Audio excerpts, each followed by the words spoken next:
एक समय की बात है जब एक राक्षस था जिसका नाम ब्रिक था।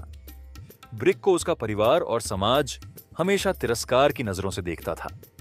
लोग उसे नकारा और बेकार समझते थे।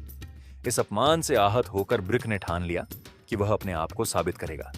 अपनी प्रतिष्ठा पाने के लिए ब्रिक ने कठोर तपस्या का मार्ग चुना और शिवजी की उपासना में लीन हो गया। उसकी तपस्या से प्रसन्न होकर महादेव प्रकट हुए और बोले, मांगो तुम्हें जो चाहिए। क्रोध और बदले की भावना से भरे ब्रिक ने ऐसा वरदान मांगा जिससे वह किसी के भी सिर पर हाथ रखकर उसे भस्म कर सके। शिवजी ने उसकी इच्छा पूरी कर दी और तब से ब्रिक बन गया भस्मासुर।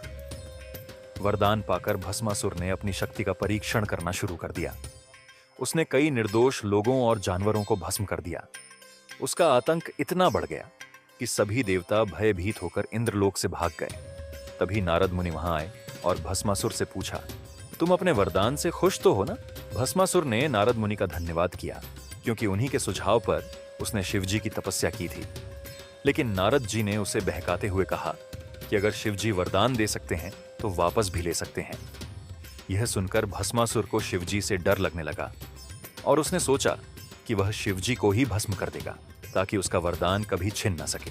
इसी उद्देश्य से वह कैलाश पर्वत पहुंच गया और शिवजी से कहा कि वह अपने वरदान को उन पर आजमाना चाहता है। भस्मासुर के इस दुस्साहस को देख शिवजी चिंतित हो उठे। इस संकट से बचाने के लिए भगवान विष्णु ने मोहिनी का रूप धारण किया और भस्मासुर के सामने प्रकट हुए। मोहिनी के सौंदर्य से मोहित होकर भस्मासुर उसके पीछे पीछे चलने लगा।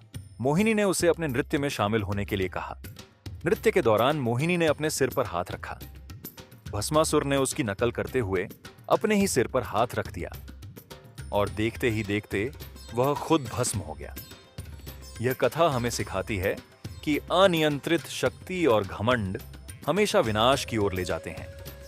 शिवजी का आशीर्वाद भी विनाशकारी बन सकता है अगर उसका सही उपयोग न हो।